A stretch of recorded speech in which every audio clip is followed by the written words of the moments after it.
অষ্টাদশ দিনের যুদ্ধে প্রভাতকালে কৃপ, কৃতবর্মা, অশ্বত্থামা, শল্য, শকুনি প্রভৃতি দুর্যোধনের সঙ্গে মিলিত হয়ে এই নিয়ম করলেন যে তারা কেউ একাকী পাণ্ডবদের সঙ্গে যুদ্ধ করবেন না, পরস্পরকে রক্ষা করে মিলিত হয়েই যুদ্ধ করবেন।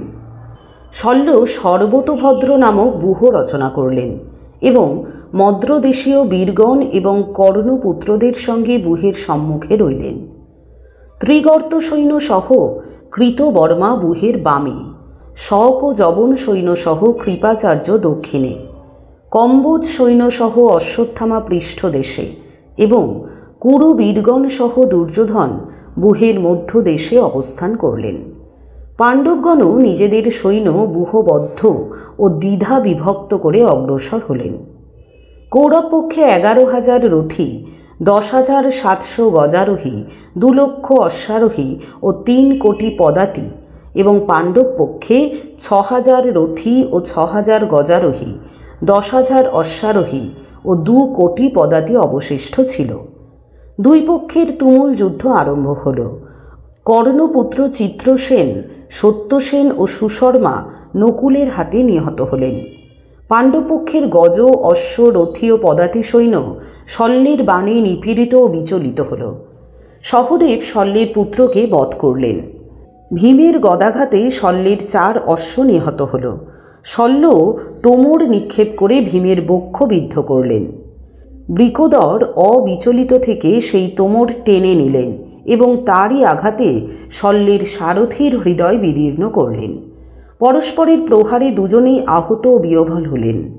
তখন কৃপাচার্য শল্যকে নিজের রথে তুলে নিয়ে চলে গেলেন।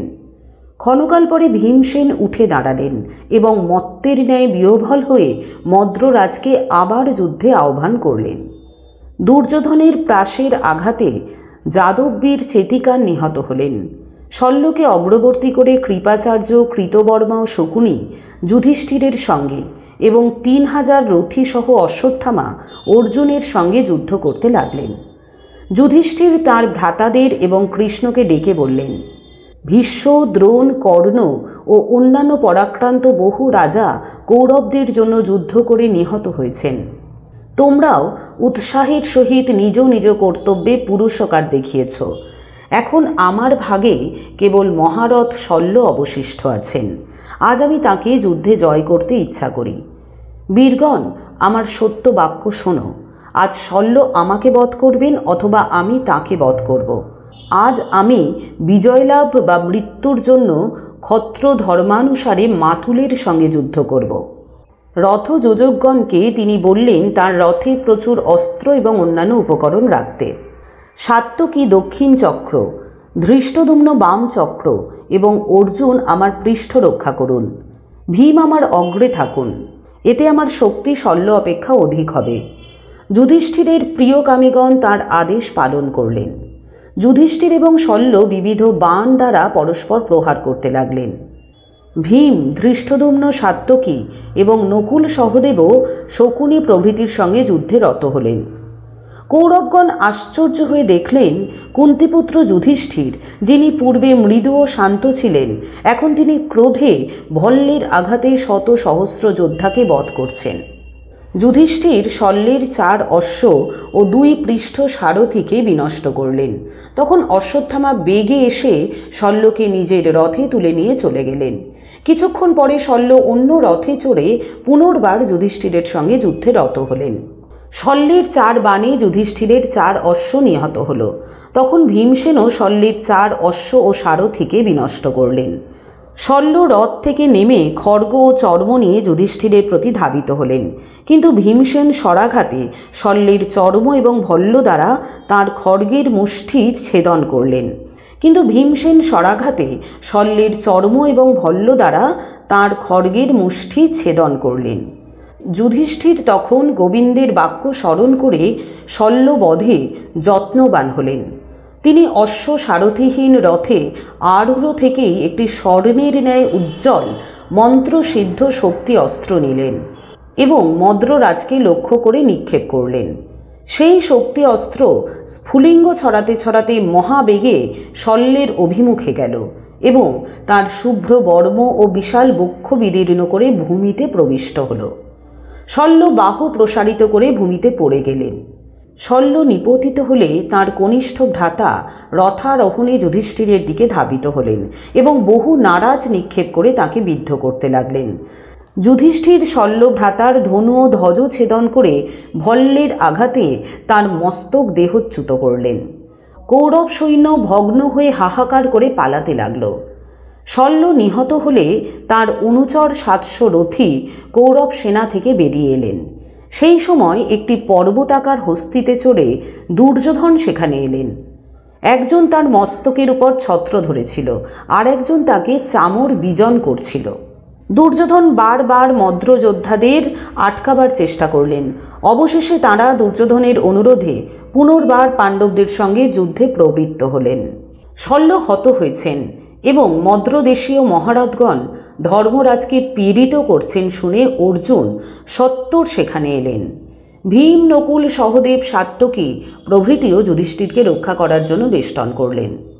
পাণ্ডবগণের আক্রমণে মদ্রবীরগণ বিনষ্ট হলেন। তখন দুর্যোধনের সমস্ত সৈন্য ভীত ও চঞ্চল হয়ে পালাতে লাগল। বিজয়ী পাণ্ডবগণ তখন শঙ্খধ্বনি ও সিংহনাদ করতে লাগলেন। কুরুক্ষেত্র যুদ্ধের 18 দিনে মধ্যাহ্নকালে যুধিষ্ঠির শল্যকে বধ করলেন। কৌরব সেনাও পরাজিত হয়ে যুদ্ধে পরাঙ্মুখ হল। পাণ্ডব ও পাঞ্চাল সৈন্যগণ বলতে লাগল, আজ ধৈর্যশালী যুধিষ্ঠির জয়ী হলেন। দুর্যোধন রাজশ্রীহীন হলেন। আজ ধৃতরাষ্ট্রপুত্রের মৃত্যু সংবাদ শুনবেন এবং শোকাকুল হয়ে ভূমিতে পড়ে নিজের পাপ স্বীকার করবেন। আজ থেকে দুর্যোধন দাস হয়ে পাণ্ডবদের সেবা করবেন। যুধিষ্ঠির, ভীমার্জুন, নকুল, সহদেব, ধৃষ্টদ্যুম্ন, শিখণ্ডী ও দ্রৌপদীর পঞ্চপুত্র যে পক্ষের যোদ্ধা, সে পক্ষের জয় নিশ্চিত। জগন্নাথ, জনার্দন, কৃষ্ণ যাঁদের প্রভু, যাঁরা ধর্মকে আশ্রয় করেছেন, সেই পাণ্ডবদের জয় নিশ্চিত। ভীমসেনের ভয়ে ব্যাকুল হয়ে কৌরব সৈন্য পালাচ্ছে দেখে দুর্যোধন তাঁর সারথীকে বললেন, তুমি ওই সৈন্যদের পশ্চাতে ধীরে ধীরে রথ নিয়ে চলো। আমি রণস্থলে থেকে যুদ্ধ করলে আমার সৈন্যেরা সাহস পেয়ে ফিরে আসবে। সারথী রথ নিয়ে চলল। তখন হস্তি, অশ্ব ও রথবিহীন 21,000 পদাতি এবং নানা দেশজাত বহু যোদ্ধা প্রাণের মায়া ত্যাগ করে পুনর্বার যুদ্ধে প্রবৃত্ত হল। ভীমসেন তাঁর স্বর্ণমণ্ডিত বৃহৎ গদার আঘাতে সকলকেই নিষ্পেষিত করলেন। দুর্যোধন তাঁর পক্ষের অবশিষ্ট সৈন্যদের উৎসাহ দিতে লাগলেন। তারা বারবার ফিরে এসে যুদ্ধে রত হল, কিন্তু প্রতিবারেই বিধ্বস্ত হয়ে পালাতে লাগল। দুর্যোধনের একটি মহাবংশজাত প্রিয় হস্তি ছিল। ম্লেচ্ছাধিপতি শাল্য সেই পর্বতাকার হস্তিতে চড়ে যুদ্ধ করতে এলেন এবং প্রচণ্ড বাণ বর্ষণ করে পাণ্ডব সৈন্যদের জমালয়ে পাঠাতে লাগলেন। সকলে দেখলেন সেই বিশাল হস্তি একাই যেন বহু সহস্র হয়ে সর্বত্র বিচরণ করছে। পাণ্ডব সেনা বিমর্দিত হয়ে পালাতে লাগল। তখন ধৃষ্টদ্যুম্ন বেগে ধাবিত হয়ে বহু নারাজ নিক্ষেপ করে সেই হস্তিকে বিদ্ধ করলেন। শাল্য অঙ্কুশ প্রহার করে হস্তিকে ধৃষ্টদ্যুম্নের রথের দিকে চালিয়ে দিলেন। ধৃষ্টদ্যুম্ন ভয় পেয়ে রথ থেকে নেমে পড়লেন। তখন সেই হস্তি শুণ্ড দ্বারা অশ্ব ও সারথি সমেত রথ তুলে নিয়ে ভূতলে ফেলে নিষ্পেষিত করলেন। ভীম, শিখণ্ডী ও সাত্যকী শরাঘাতে হস্তিকে বাধা দেবার চেষ্টা করলেন, কিন্তু তাকে থামাতে পারলেন না। বীর ধৃষ্টদ্যুম্ন তাঁর গদা দিয়ে হস্তির কুম্ভদেশে প্রচণ্ড আঘাত করলেন। আর্তনাদ ও রক্তবমন করে সেই গজেন্দ্র ভূপতিত হল। তখন ধৃষ্টদ্যুম্ন ভল্লের আঘাতে শল্যের ভ্রাতা শাল্যের শিরচ্ছেদ করলেন। মহাবীর শাল্য নিহত হলে কৌরব সৈন্য আবার ভগ্ন হল। রুদ্রের ন্যায় প্রতাপবান দুর্যোধন তথাপি অদম্য উৎসাহে বাণ বর্ষণ করতে লাগলেন। পাণ্ডবগণ মিলিত হয়েও তাঁর সম্মুখে দাঁড়াতে পারলেন না। অশ্বত্থামা, শকুনি, উলুক এবং কৃপাচার্য পাণ্ডবদের সঙ্গে যুদ্ধ করতে লাগলেন। দুর্যোধনের আদেশে 700 রথী যুধিষ্ঠিরকে আক্রমণ করলেন, কিন্তু পাণ্ডব ও পাঞ্চালগণের হস্তে তাঁরা নিহত হলেন।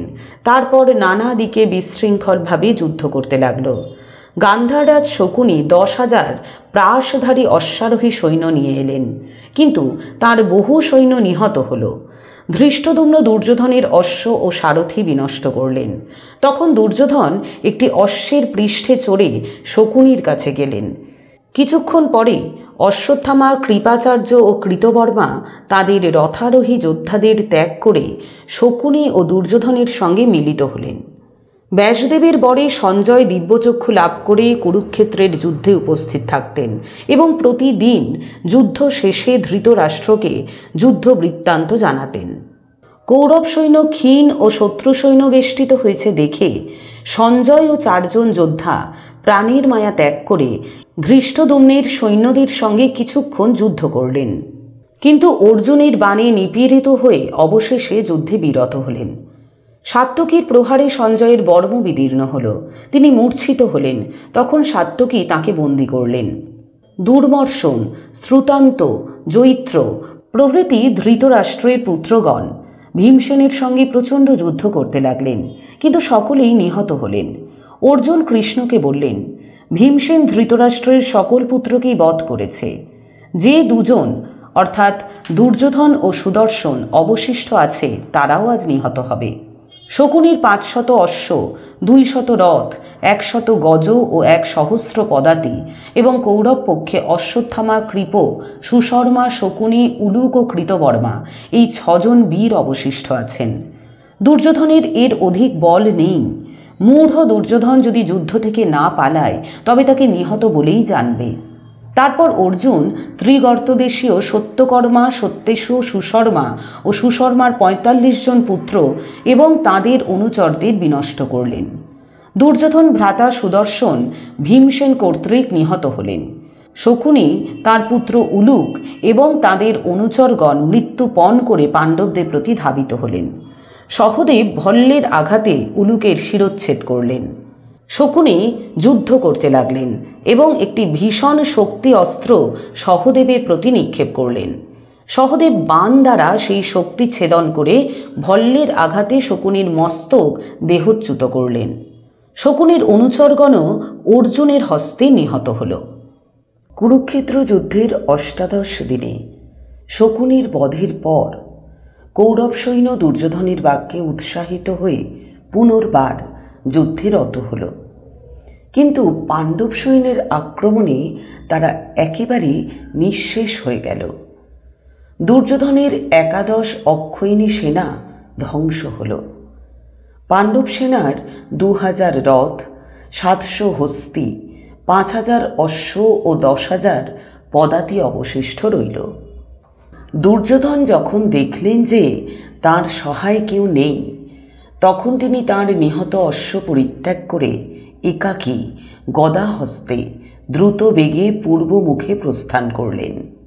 সঞ্জয়কে দেখে ধৃষ্টদ্যুম্ন সহাস্যে সাত্যকীকে বললেন, একে বন্দি করে কি হবে? এর জীবনে কোনো প্রয়োজন নেই। সাত্যকী তখন খড়গ তুলে সঞ্জয়কে বধ করতে উদ্যত হলেন। সেই সময় মহাপ্রাজ্ঞ কৃষ্ণদ্বৈপায়ন ব্যাস উপস্থিত হয়ে বললেন, সঞ্জয়কে মুক্তি দাও, একে বধ করা কখনোই উচিত নয়।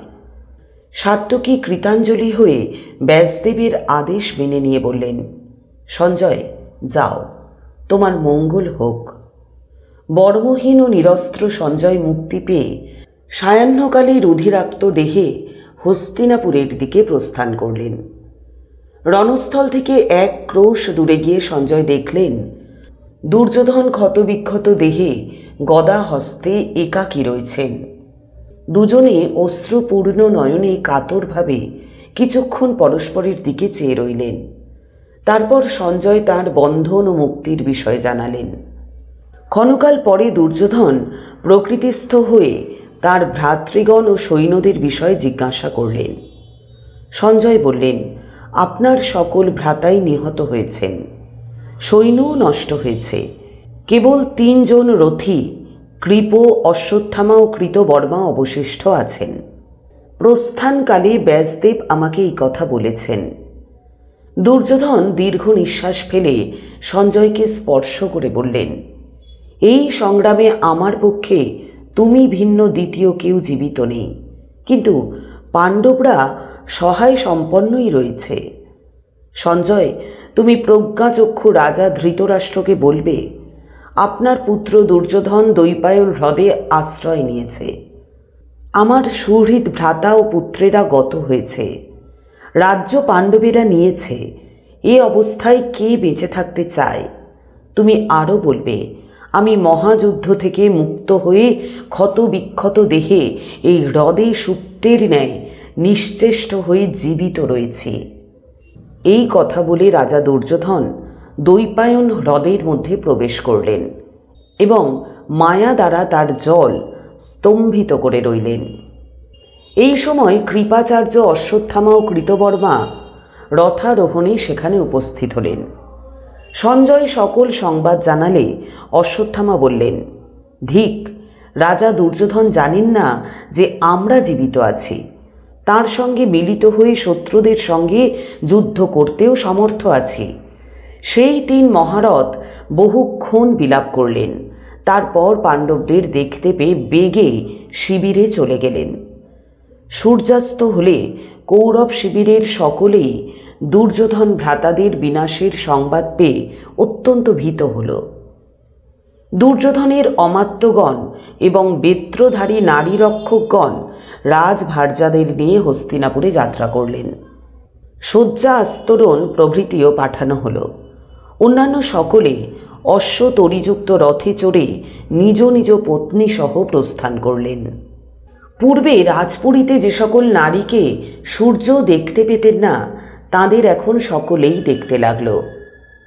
বৈশ্যা গর্ভজাত ধৃতরাষ্ট্রপুত্র যুযুৎসু, যিনি পাণ্ডব পক্ষে যোগ দিয়েছিলেন, তিনিও যুধিষ্ঠিরের অনুমতি নিয়ে রাজভার্যাদের সঙ্গে প্রস্থান করলেন। হস্তিনাপুরে এসে যুযুৎসু বিদুরকে সকল বৃত্তান্ত জানালেন। বিদুর বললেন, বৎস, কৌরব কুলের এই ক্ষয়কালে তুমি এখানে এসে উপযুক্ত কার্যই করেছ। হতভাগ্য অন্ধরাজের তুমি এখন একমাত্র অবলম্বন। আজ বিশ্রাম করে কাল তুমি যুধিষ্ঠিরের কাছে ফিরে যেও। পাণ্ডবগণ অনেক অন্বেষণ করেও দুর্যোধনকে কোথাও দেখতে পেলেন না। তাঁদের বাহন সকল পরিশ্রান্ত হলে তারা সৈন্যসহ শিবিরে চলে গেলেন। তখন কৃপ, অশ্বত্থামা ও কৃতবর্মা ধীরে ধীরে হ্রদের কাছে গিয়ে বললেন, রাজা, ওঠো, আমাদের সহিত মিলিত হয়ে যুধিষ্ঠিরের সঙ্গে যুদ্ধ করো। জয়ী হয়ে পৃথিবী ভোগ করো অথবা হত হয়ে স্বর্গ লাভ করো। দুর্যোধন বললেন, ভাগ্যক্রমে আপনাদের জীবিত দেখছি। আপনারা পরিশ্রান্ত হয়েছেন, আমিও ক্ষতবিক্ষত হয়েছি। এখন যুদ্ধ করতে ইচ্ছা করি না। বিশ্রাম করে ক্লান্তিহীন হয়ে শত্রু জয় করব। বীরগণ, আপনাদের মহৎ অন্তঃকরণ এবং আমার প্রতি পরম অনুরাগ আশ্চর্য নয়। আজ রাত্রে বিশ্রাম করে কাল আমি নিশ্চয় আপনাদের সহিত মিলিত হয়ে যুদ্ধ করব। অশ্বত্থামা বললেন, রাজা, ওঠো, আমি শপথ করছি আজই সমক ও পাঞ্চালগণকে বধ করব। এই সময় কয়েকজন ব্যাধ মাংস ভার বহনে শ্রান্ত হয়ে জলপানের জন্য হ্রদের নিকটে উপস্থিত হল। এরা প্রত্যহ ভীমসেনকে মাংস এনে দিত। ব্যাধরা অন্তরাল থেকে দুর্যোধন, অশ্বত্থামা প্রভৃতির সমস্ত কথা শুনল। পূর্বে যুধিষ্ঠির এদের কাছে দুর্যোধন সম্পর্কে খোঁজ নিয়েছিলেন। দুর্যোধন হ্রদের মধ্যে লুকিয়ে আছেন জানতে পেরে তারা পাণ্ডব শিবিরে গেলেন। দ্বার রক্ষীরা তাদের বাধা দিল, কিন্তু ভীমের আদেশে তারা শিবিরে প্রবেশ করে তাকে সব কথা বলল। ভীম তাদের প্রচুর অর্থ দিলেন এবং যুধিষ্ঠির প্রভৃতিকে দুর্যোধনের সংবাদ জানালেন। তখন পাণ্ডবগণ রথারোহণে সদলে সাগরতুল্য বিশাল দৈপায়ন হ্রদের নিকট উপস্থিত হলেন। শঙ্খনাদ, রথের ঘর ঘর ও সৈন্যদের কোলাহল শুনে কৃপাচার্য, অশ্বত্থামা ও কৃতবর্মা দুর্যোধনকে বললেন, রাজা, পাণ্ডবরা আসছে, অনুমতি দাও, আমরা এখন চলে যাই। তারা বিদায় নিয়ে দূরে গিয়ে এক বটবৃক্ষের নিচে বসে দুর্যোধনের বিষয় ভাবতে লাগলেন। হ্রদের তীরে এসে যুধিষ্ঠির কৃষ্ণকে বললেন, দেখো, দুর্যোধন দৈবী মায়ায় জল স্তম্ভিত করে ভিতরে রয়েছে। এখন মানুষ হতে তার ভয় নেই, কিন্তু দুর্যোধন আমার কাছ থেকে জীবিত অবস্থায় মুক্তি পাবে না। কৃষ্ণ বললেন, ভরতনন্দন, মায়ার দ্বারাই মায়াবীকে নষ্ট করতে হয়। আপনি কূট উপায়ে দুর্যোধনকে বধ করুন।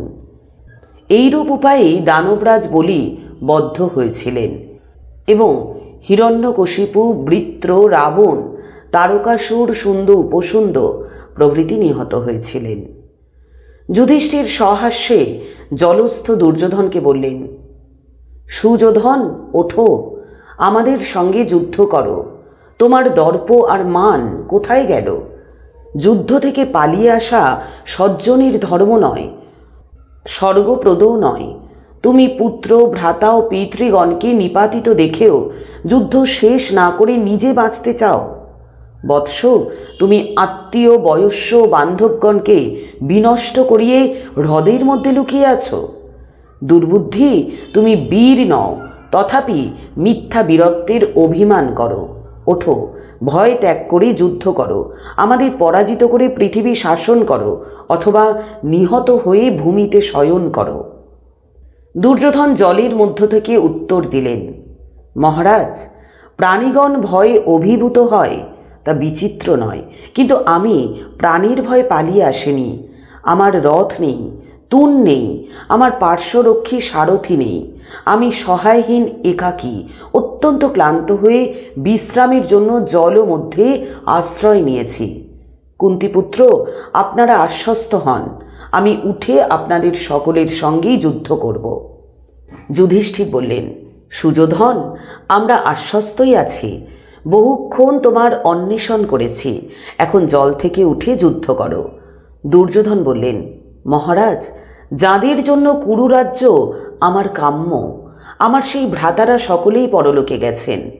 আমাদের ধনরত্নের ক্ষয় হয়েছে, ক্ষত্রিয় শ্রেষ্ঠগণ নিহত হয়েছেন। আমি বিধবা নারীর তুল্য এই পৃথিবী ভোগ করতে ইচ্ছা করি না, তথাপি আমি পাণ্ডব ও পাঞ্চালদের উৎসাহ ভঙ্গ করে আপনাকে জয় করবার আশা করি। কিন্তু পিতামহ ভীষ্মের পতন ও দ্রোণ, কর্ণের নিধনের পর আর যুদ্ধের প্রয়োজন দেখি না। আমার পক্ষের সকলেই বিনষ্ট হয়েছে, আমার আর রাজ্যের স্পৃহা নেই। আমি 2 খণ্ড মৃগচর্ম পরে বনে যাব। মহারাজ, আপনি এই রিক্ত পৃথিবী যথা সুখে ভোগ করুন। দুর্যোধনের করুণ বাক্য শুনে যুধিষ্ঠির বললেন, বৎস, মাংসাশী পক্ষীর রবের ন্যায় তোমার এই আর্ত প্রলাপ আমার ভালো লাগছে না। তুমি সমস্ত পৃথিবী দান করলেও আমি নিতে চাই না। তোমাকে যুদ্ধে পরাজিত করেই আমি এই বসুধা ভোগ করতে ইচ্ছা করি। তুমি এখন রাজ্যের অধীশ্বর নও, তবে দান করতে চাচ্ছ কেন? যখন আমরা ধর্মানুসারে শান্তি কামনায় রাজ্য চেয়েছিলাম, তখন দাওনি কেন? মহাবল কৃষ্ণ যখন সন্ধি প্রার্থনা করেছিলেন, তখন তাকে প্রত্যাখ্যান করেছিলে কেন? এখন তোমার চিত্ত বিভ্রম হলো কেন? সূচির অগ্রে যেটুকু ভূমি ধরে তাও তুমি দিতে চাওনি, এখন সমস্ত পৃথিবী ছেড়ে দিতে চাইছো কেন? পাপী, তোমার জীবন এখন আমার হাতে। তুমি আমাদের বহু অনিষ্ট করেছ, তুমি জীবন ধারণের যোগ্য নও। এখন উঠে যুদ্ধ করো। দুর্যোধন পূর্বে কখনো ভর্ৎসনা শোনেননি। সকলের কাছেই তিনি রাজসম্মান পেতেন। ছত্রের ছায়া এবং সূর্যের অল্প কিরণেও যার কষ্ট হতো, সমস্ত লোক যার প্রসাদের উপর নির্ভর করত, এখন অসহায় সংকটাপন্ন অবস্থায় তাকে যুধিষ্ঠিরের কটু বাক্য শুনতে হলো। দুর্যোধন দীর্ঘ নিঃশ্বাস ফেলে হাত নেড়ে বললেন, রাজা, আপনাদের সুরহিত, রথ, বাহন সবই আছে। আমি একাকী, শোকার্ত, রথ বাহনহীন। আপনারা সশস্ত্র, রথারোহী এবং বহু। যদি আপনারা সকলে মিলে আমাকে বেষ্টন করেন, তবে নিরস্ত্র পাদচারী একাকী আমি কি করে যুদ্ধ করব? আপনারা একে একে আমার সঙ্গে যুদ্ধ করুন। যুধিষ্ঠির বললেন, মহাবাহু সুযোধন, ভাগ্যক্রমে তুমি ক্ষত্র ধর্ম বুঝেছ এবং তোমার যুদ্ধে মতি হয়েছে। তুমি বীর এবং যুদ্ধ করতেও জানো। মনোমতো অস্ত্র নিয়ে তুমি আমাদের এক একজনের সঙ্গেই যুদ্ধ করো। আমরা আর সকলে দর্শক হয়ে থাকব। আমি তোমার ইষ্টের জন্য আরও বলছি, তুমি আমাদের মধ্যে কেবল একজনকে বধ করলেই কুরু রাজ্য লাভ করবে, আর যদি নিহত হও তাহলে স্বর্গে যাবে। দুর্যোধন বললেন, একজন বীরই আমাকে দিন, আমি এই গদা নিলাম। আমার প্রতিদ্বন্দ্বীও গদা নিয়ে পাদচারী হয়ে আমার সঙ্গে যুদ্ধ করুন। উত্তম অশ্ব যেমন কষাঘাত সইতে পারে না, দুর্যোধন সেইরূপ যুধিষ্ঠিরের বাক্যে বারবার আহত হয়ে অসহিষ্ণু হলেন। তিনি জল আলোড়িত করে নাগরাজের ন্যায় নিঃশ্বাস ফেলতে ফেলতে কাঞ্চন বলয়মণ্ডিত বৃহৎ লৌহ গদা নিয়ে হ্রদ থেকে উঠলেন। বজ্রধর ইন্দ্রের ন্যায় এবং শূলপাণি মহাদেবের ন্যায় দুর্যোধনকে দেখে পাণ্ডব ও পাঞ্চালগণ হৃষ্ট হয়ে করতালি দিতে লাগলেন। উপহাস মনে করে দুর্যোধন সক্রোধে বললেন, পাণ্ডবগণ, তোমরা শীঘ্রই এই উপহাসের প্রতিফল পাবে। পাঞ্চালদের সঙ্গে সদ্য জমালয়ে যাবে।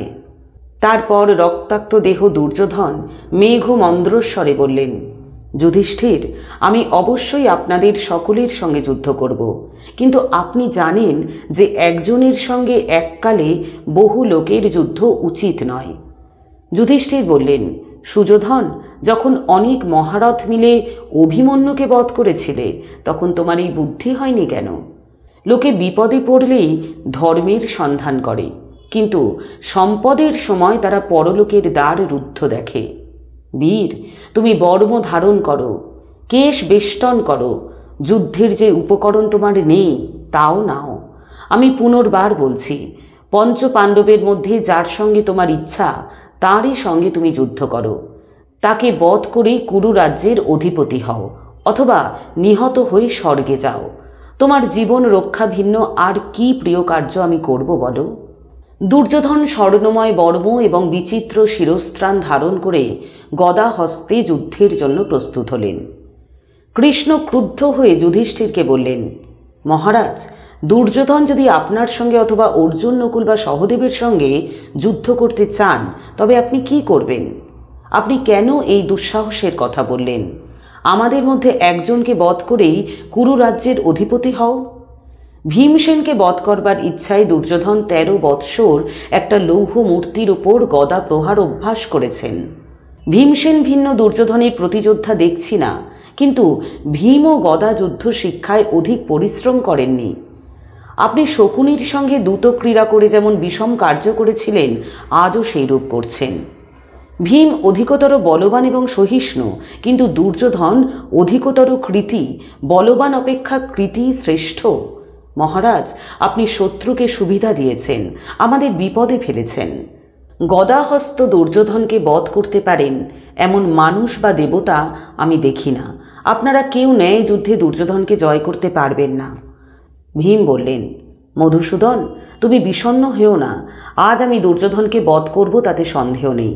আমার গদা দুর্যোধনের গদার চেয়ে 1.5 গুণ ভারী, অতএব তুমি দুঃখ করো না।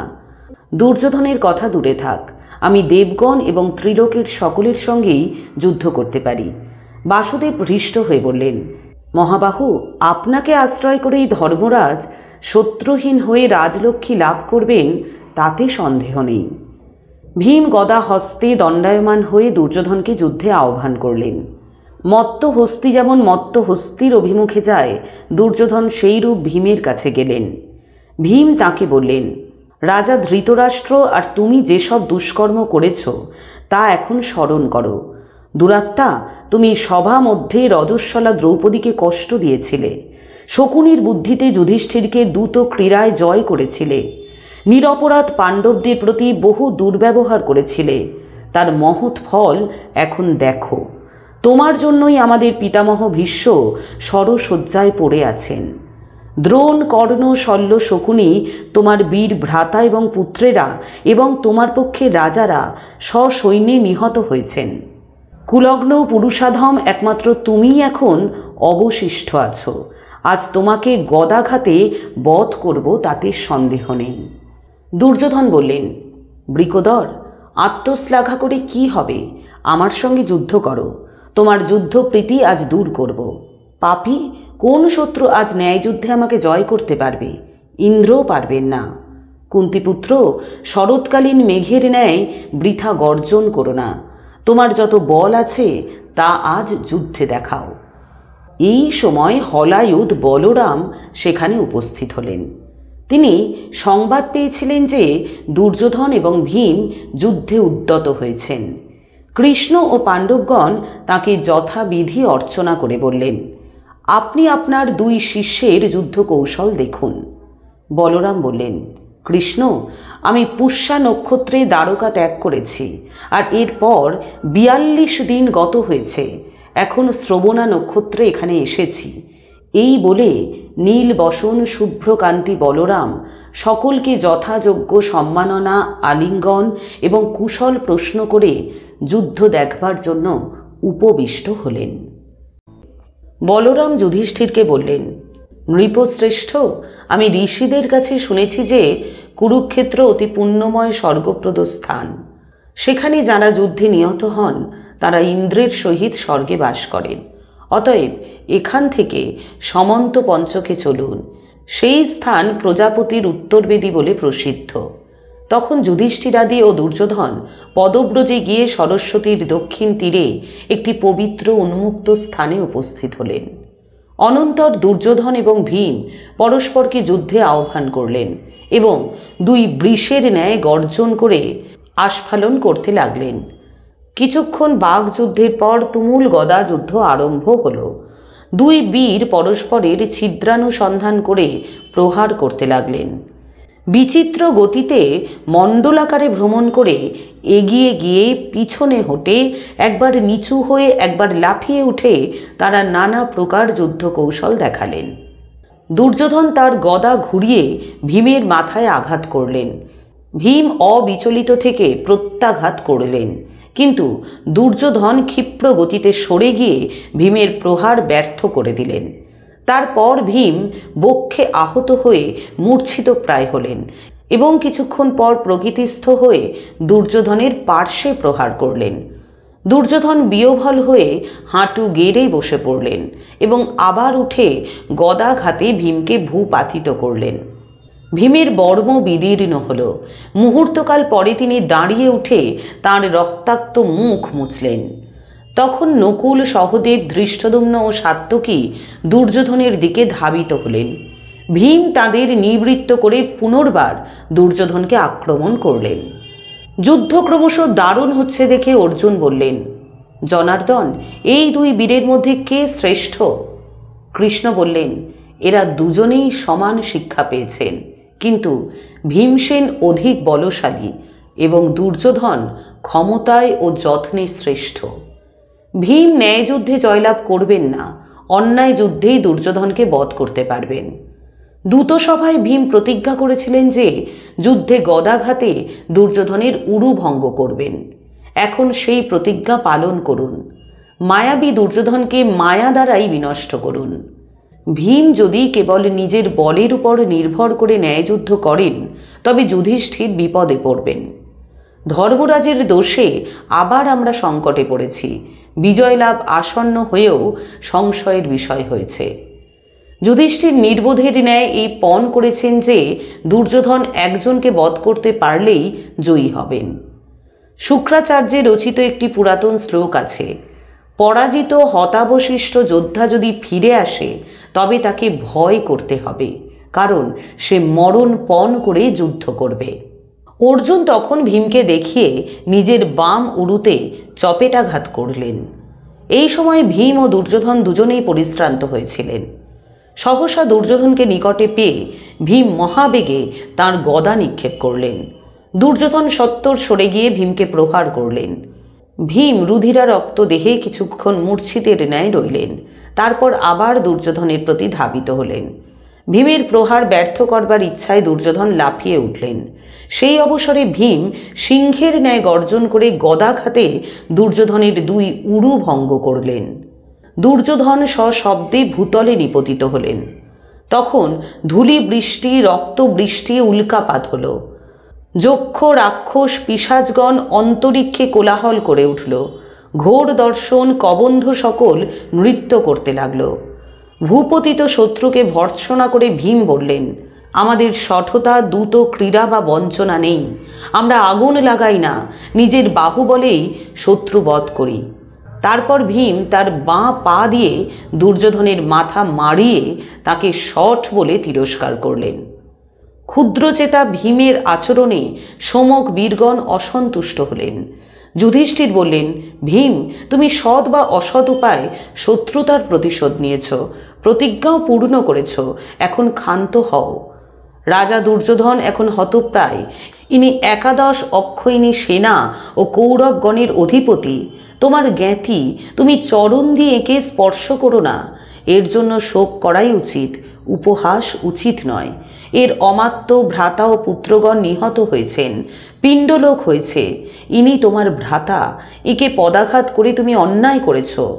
এরপর যুধিষ্ঠির দুর্যোধনের কাছে গিয়ে শাস্ত্র কণ্ঠে বললেন, বৎস, দুঃখ করো না। তুমি পূর্বকৃত কর্মের এই নিদারুণ ফল ভোগ করছ। তোমারই অপরাধে আমরা তোমার ভ্রাতা ও জ্ঞাতিদের বধ করেছি। তুমি নিজের জন্য শোক করো না। তুমি বীরের ন্যায় মৃত্যু লাভ করেছ। আমাদের অবস্থাই এখন শোচনীয় হয়েছে, কারণ প্রিয় বন্ধুদের হারিয়ে দীনভাবে জীবনযাপন করতে হবে। শোকাকুলা বিধবা বধূদের আমি কি করে দেখব? রাজা, তুমি নিশ্চয় স্বর্গে বাস করবে, কিন্তু আমরা নারকী আখ্যা পেয়ে দারুণ দুঃখ ভোগ করব। বলরাম ক্রোধে ঊর্ধ্ববাহু হয়ে আর্তকণ্ঠে বললেন, ধিক ধিক ভীম! ধর্মযুদ্ধে প্রবৃত্ত হয়ে বৃকোদর নাভির নিম্নে গদা প্রহার করেছ। এমন যুদ্ধ আমি দেখিনি। মূঢ় ভীম নিজের ইচ্ছাতে শাস্ত্রবিরুদ্ধ কাজ করেছে। এই বলে অত্যন্ত ক্রুদ্ধ হয়ে বলরাম তাঁর লাঙ্গল উদ্যত করে ভীমের প্রতি ধাবিত হলেন। তখন কৃষ্ণ বিনয়ে অবনত হয়ে তাঁর স্থূল সুগোল বাহু দিয়ে বলরামকে জড়িয়ে ধরলেন। দিবাবসানে চন্দ্র ও সূর্য যেমন আকাশে শোভা পান, কৃষ্ণ ও শুভ্র দুই ভাই যাদব শ্রেষ্ঠ সেইরূপ শোভা পেলেন। কৃষ্ণ বললেন, নিজের উন্নতি, মিত্রের উন্নতি, মিত্রের মিত্রের উন্নতি এবং শত্রুর অবনতি, তার মিত্রের অবনতি, তার মিত্রের মিত্রের অবনতি, এই 6 প্রকারই নিজের উন্নতি। পাণ্ডবরা আমাদের স্বাভাবিক মিত্র, আমাদের পিতৃশ্বসার পুত্র। শত্রুরা এদের উপর অত্যন্ত পীড়ন করেছে। আপনি জানেন, প্রতিজ্ঞা রক্ষাই ক্ষত্রিয়ের ধর্ম। ভীম দূতসভায় প্রতিজ্ঞা করেছিলেন যে যুদ্ধে দুর্যোধনের উরুভঙ্গ করবেন। মহর্ষি মৈত্রেয় দুর্যোধনকে এইরূপ অভিশাপ দিয়েছিলেন। কলিযুগ আরম্ভ হয়েছে, অতএব আমি ভীমসেনের দোষ দেখি না। পুরুষ শ্রেষ্ঠ, পাণ্ডবদের বৃদ্ধিতেই আমাদের বৃদ্ধি, অতএব আপনি ক্রুদ্ধ হবেন না। কৃষ্ণের মুখে ধর্মের ছলনা শুনে বলরাম অপ্রসন্ন মনে বললেন, গোবিন্দ, ভীম ধর্মের পীড়ন করে সকলকেই ব্যাকুল করেছে। ন্যায়যোদ্ধা রাজা দুর্যোধনকে অন্যায়ভাবে বধ করে ভীম কূট যোদ্ধা বলে খ্যাত হবে। সরলভাবে যুদ্ধ করবার জন্য দুর্যোধন শাশ্বত স্বর্গ লাভ করবেন। ইনি রণযজ্ঞে নিজেকে আহুতি দিয়ে যজ্ঞান্ত স্নানের যশ লাভ করেছেন। এই কথা বলে বলরাম তার রথে উঠে দ্বারকার অভিমুখে যাত্রা করলেন। বলরাম চলে গেলে পাণ্ডব, পাঞ্চাল ও যাদবগণ নিরানন্দ হয়ে রইলেন। যুধিষ্ঠির বিষণ্ণ হয়ে কৃষ্ণকে বললেন, বৃকোদর দুর্যোধনের মাথায় পা দিয়েছেন, তাতে আমি প্রীত হইনি, কুলক্ষয়েও আমি হৃষ্ট হইনি। ধৃতরাষ্ট্রের পুত্রেরা আমাদের উপর বহু অত্যাচার করেছে, সেই দারুণ দুঃখ ভীমের হৃদয়ে রয়েছে। এই চিন্তা করে আমি ভীমের আচরণ উপেক্ষা করলাম।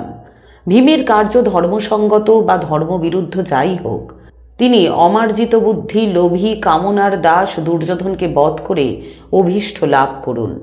ধর্মরাজ যুধিষ্ঠিরের কথা শুনে বাসুদেব সদুঃখে বললেন, তাই হোক।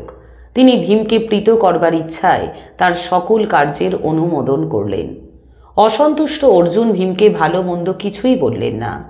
ভীম হৃষ্ট চিত্তে উৎফুল্ল নেত্রে কৃতাঞ্জলি হয়ে যুধিষ্ঠিরকে অভিবাদন করে বললেন, মহারাজ, আজ পৃথিবী মঙ্গলময় ও নিষ্কণ্টক হল। আপনি রাজ্য শাসন ও স্বধর্ম পালন করুন। যুধিষ্ঠির বললেন, আমরা কৃষ্ণের মতে চলেই পৃথিবী জয় করেছি। দুর্ধর্ষ ভীম, ভাগ্যক্রমে তুমি মাতার নিকট এবং নিজের ক্রোধের নিকট ঋণ মুক্ত হয়েছ, শত্রু নিপাত করে জয়ী হয়েছ। দুর্যোধনের পতনে পাণ্ডব, পাঞ্চাল, সৃঞ্জয় যোদ্ধারা হৃষ্ট হয়ে সিংহনাদ করে উত্তরীয় নাড়তে লাগলেন। তাঁদের অনেকে ভীমকে বললেন, বীর, ভাগ্যবশে আপনি মত্ত হস্তির ন্যায় পদ দ্বারা দুর্যোধনের মস্তক মর্দন করেছেন। সিংহ যেমন মহিষের রক্তপান করে, সেইরূপ আপনি দুঃশাসনের রক্তপান করেছেন। এই প্রকার অশোভন উক্তি শুনে কৃষ্ণ বললেন, বিনষ্ট শত্রুকে উগ্র বাক্যে আঘাত করা উচিত নয়। এই নির্লজ্জ লোভী পাপী দুর্যোধন যখন সুহৃদগণের উপদেশ লঙ্ঘন করেছিল, তখনই এর মৃত্যু হয়েছে। এই নরাধম এখন অক্ষম হয়ে কাষ্ঠের ন্যায় পড়ে আছে। একে বাক্য দ্বারা পীড়িত করে কি হবে? দুর্যোধন দুই হাতে ভর দিয়ে উঠে বসলেন এবং প্রাণান্তকর যন্ত্রণা অগ্রাহ্য করে ভ্রুকুটি করে কৃষ্ণকে বললেন, কংসদাসের পুত্র, অন্যায় যুদ্ধে আমাকে নিপাতিত করে তোমার লজ্জা হচ্ছে না? তুমি ভীমকে উরুভঙ্গের প্রতিজ্ঞা মনে করিয়ে দিয়েছিলে। তুমি অর্জুনকে যা বলেছিলে তা আমি কি জানি না? তোমারই কূটনীতিতে আমাদের বহু সহস্র যোদ্ধা নিহত হয়েছেন। তুমি শিখণ্ডীকে সম্মুখে রাখিয়ে অর্জুনের বাণে ভীষ্মকে নিপাতিত করেছ। অশ্বত্থামার মরণের মিথ্যা সংবাদ দিয়ে দ্রোণাচার্যকে বধ করিয়েছ। কর্ণ যখন ভূমি থেকে রথচক্র তুলছিলেন, তখন তুমি অর্জুনকে দিয়ে তাকে হত্যা করিয়েছ। আমাদের সঙ্গে ন্যায় যুদ্ধ করলে তোমরা কখনো জয়ী হতে পারতে না। কৃষ্ণ উত্তর দিলেন, গান্ধারীর পুত্র, তুমি পাপের পথে গিয়েই আত্মীয় বান্ধব সহ হত হয়েছ। ভীষ্ম পাণ্ডবদের অনিষ্ট কামনায় যুদ্ধ করছিলেন, সেজন্যই শিখণ্ডী কর্তৃক নিহত হয়েছেন। দ্রোণ স্বধর্ম ত্যাগ করে তোমার প্রীতির জন্য যুদ্ধ করছিলেন, তাই ধৃষ্টদ্যুম্ন তাকে বধ করেছেন। বহু ছিদ্র পেয়েও অর্জুন কর্ণকে মারেননি, বিরোচিত উপায়েই তাকে মেরেছেন। অর্জুন নিন্দিত কার্য করেন না, তাঁর দয়াতেই তুমি এবং ভীষ্ম, দ্রোণ, কর্ণ, অশ্বত্থামা প্রভৃতি বিরাট নগরে নিহত হওনি। তুমি আমাদের যেসব অকার্যের কথা বলেছ তা তোমার অপরাধের জন্যই আমরা করেছি। লোভের বশে এবং অতিরিক্ত শক্তি লাভের বাসনায় তুমি যেসব দুষ্কর্ম করেছ, এখন তারই ফল ভোগ করছ। দুর্যোধন বললেন, আমি যথাবিধি অধ্যয়ন, দান ও শশাভরা পৃথিবী শাসন করেছি। শত্রুদের মস্তকে অধিষ্ঠান করেছি। ক্ষত্রিয়ের অভীষ্ট মরণ লাভ করেছি। দেবগণের যজ্ঞ ও নৃপগণের দুর্লভ রাজ্য ভোগ করেছি। শ্রেষ্ঠ ঐশ্বর্য লাভ করেছি। আমার তুল্য আর কে আছে? কৃষ্ণ, সুহৃদ ও ভ্রাতাদের সঙ্গে আমি স্বর্গে যাব। তোমাদের সংকল্প পূর্ণ হলো না, তোমরা শোক ও সন্তপ্ত হয়ে জীবন ধারণ করো। এই সময় দুর্যোধনের উপর আকাশ থেকে পুষ্প বৃষ্টি হলো। অপ্সরা এবং গন্ধর্বগণ গীত ও বাদ্য করতে লাগল। সিদ্ধগণ সাধু সাধু বললেন। দুর্যোধনের এই প্রকার সম্মান দেখে কৃষ্ণ ও পাণ্ডবগণ লজ্জিত হলেন। বিষণ্ণ পাণ্ডবগণকে কৃষ্ণ বললেন, দুর্যোধন ও ভীষ্মাদি বীরগণকে আপনারা ন্যায়যুদ্ধে বধ করতে পারতেন না। আপনাদের হিত সাধনের জন্যই আমি কূট উপায়ে এদের নিধন ঘটিয়েছি। শত্রু বহু বা প্রবল হলে বিবিধ কূট উপায়ে তাদের বধ করতে হয়। দেবতারা এবং অনেক সৎ পুরুষ এইরূপ করেছেন। আমরা কৃতকার্য হয়েছি। এখন সায়াহ্নকালে বিশ্রাম করতে ইচ্ছা করি। আপনারাও সকলে বিশ্রাম করুন। তখন পাঞ্চালগণ হৃষ্ট হয়ে শঙ্খধ্বনি করলেন। কৃষ্ণ পাঞ্চজন্য বাজালেন।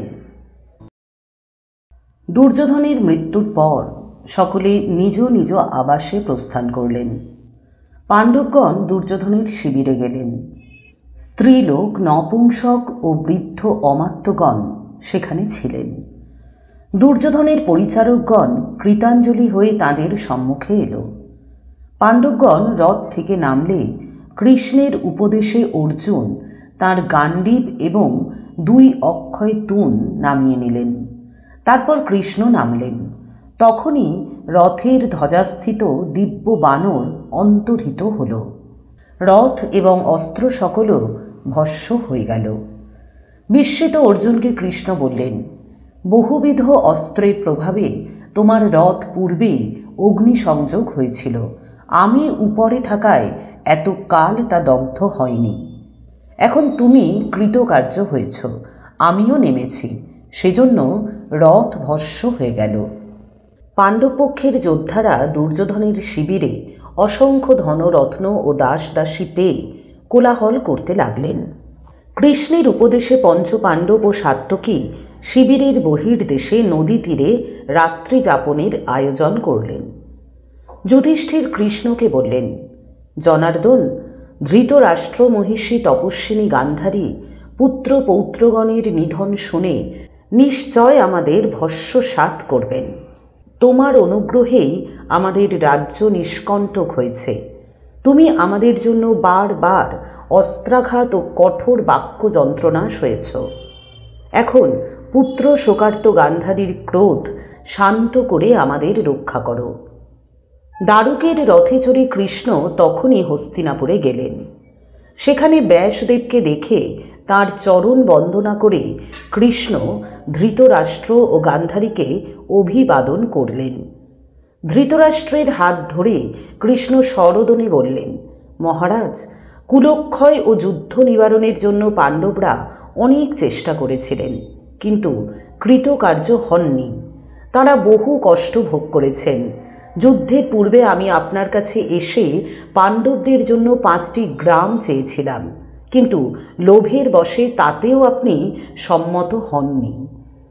ভীষ্ম, দ্রোণ, কৃপ, বিদুর প্রভৃতি সন্ধির জন্য বারবার আপনাকে অনুরোধ করেছিলেন, তাতেও ফল হয়নি। আপনি পাণ্ডবদের দোষী মনে করবেন না, এই কুলক্ষয় আপনার দোষেই ঘটেছে। এখন আপনার কুল রক্ষা, পিণ্ডদান এবং পুত্রের করণীয় যা কিছু আছে তার ভার পাণ্ডবদের উপরেই পড়েছে। অতএব আপনিও গান্ধারী ক্রোধ ও শোক ত্যাগ করে তাদের প্রতিপালন করুন। আপনার প্রতি যুধিষ্ঠিরের যে প্রীতি ও ভক্তি আছে তা আপনি জানেন। এখন তিনি শোকানলে দিবারাত্র দগ্ধ হচ্ছেন। আপনি পুত্র শোকে কাতর হয়ে আছেন, সেজন্য তিনি লজ্জায় আপনার কাছে আসতে পারছেন না।